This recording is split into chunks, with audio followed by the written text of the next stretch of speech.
And I'm here with my friend Al Goldberg. And I got to just say I apologize both to Al, the two Als, Al Goldberg and Al Day, because I mixed up the names. And that's because I've seen them playing together. I've seen them hanging out together. And good morning to you, Al Goldberg. How you doing, Michael? It's good to see you. Yeah. The first time I think it was before 1970 that I knew you guys.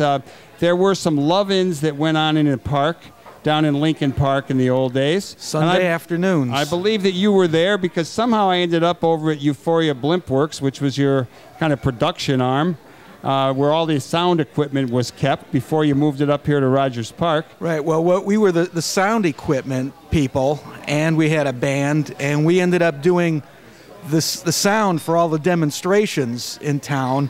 And somehow we ended up doing the free rock concerts in Lincoln Park, which was called Free City Music, which we joined up with people from the Chicago Seed to produce those shows.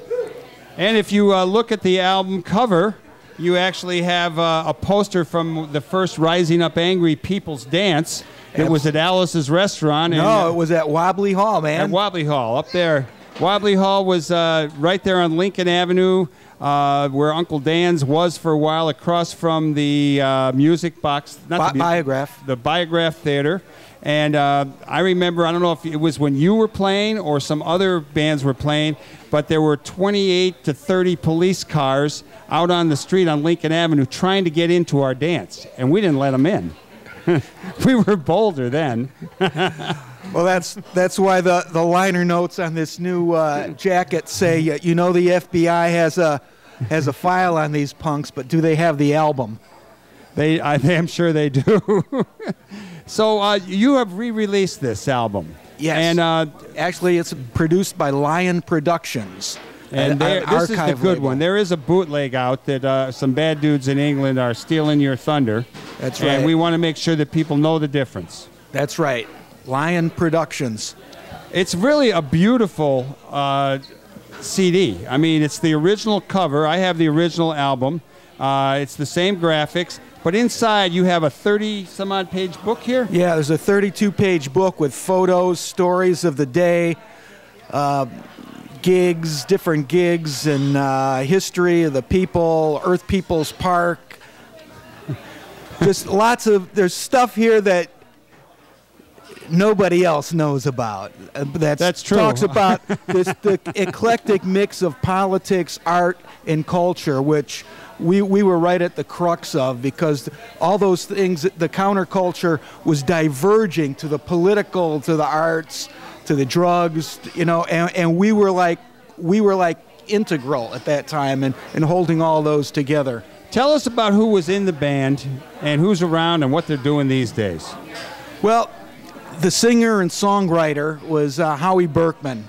We used to play at the old No Exit across the street here. He used to play at the No Exit. I used to play backup with him, and he was formerly in a band called the Knaves.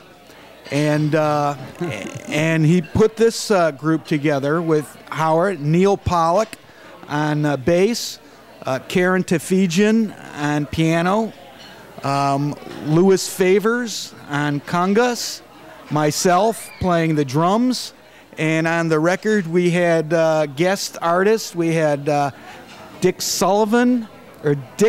Larson playing piano on a couple times, Jack Sullivan playing bass, and Jerry Field, probably the first rock violinist ever.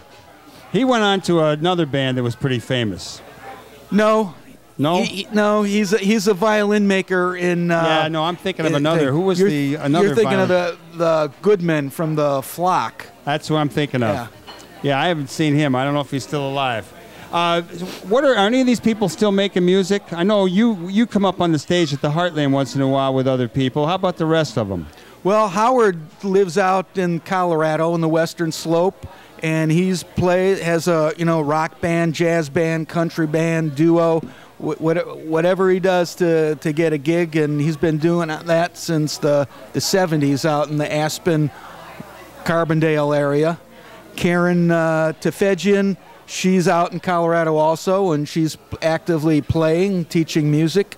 Neil Pollack is out in Colorado. He makes He does web work and makes jewelry. Al, tell me about the event that you're going to have Thursday night at the Heartland, and what's going to happen, and how people can get this beautiful new album. Well, CD. Yama and the Karma Dusters played at the very first Earth Day, 40 years ago, 1970, at the Daily Plaza. We put up the sound equipment, and Yama and the Karma Dusters played the music, and we wrote a song specifically for Earth Day, for the first Earth Day, which was the Evolution, the song that you heard. So as this is being re-released this month, we thought it was apropos to have our record release party on Earth Day at the Heartland Cafe, just to celebrate that connection of 40 years of Earth Day and 40 years of Yama and the Karma Dusters. Well, we're glad to have you. It's going to be a fun night. I know a woman who does labor songs. She's out of Pittsburgh, named Ann Feeney. She's going to be performing after we play your album. And where these are available, they're available in Chicago here at the Heartland Cafe. They're also available at Reckless Records venues.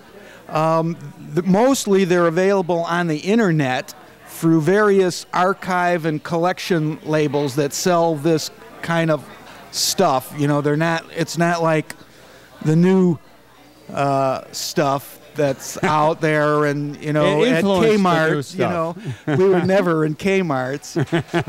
Well, you might be. Let's hope you get to Kmart. The original albums, this is going to be out in LP also in another couple months. But the original LPs were going for $400 on eBay. So well, I got one, but I'm going to hide it from my kids now. That's right. Okay, Al, tell us what song you like. We're going to play one more tune while we get ready to bring up Abigail Singer talking about protecting our water. Pick a song, Al. I would say number 3, Kathleen. Okay, and Kathleen will be our host next week. We're going to play a song called Kathleen. Now, is that written for Kathleen Hogan or another Kathleen that was running around the neighborhood? I think it's another Kathleen. But it's for all Kathleens. But I kind of subtitle this as the Rogers Park Blues. What I like about listening to this album is you hear about people walking down Morse Avenue and stuff like that. It is a Rogers Park album. Let's have a big round of applause for Al. We're going to hear a little Kathleen, and we're going to bring up Abigail Singer here on Live from the Heartland. Will you leave those with me? Sure. See you in a minute.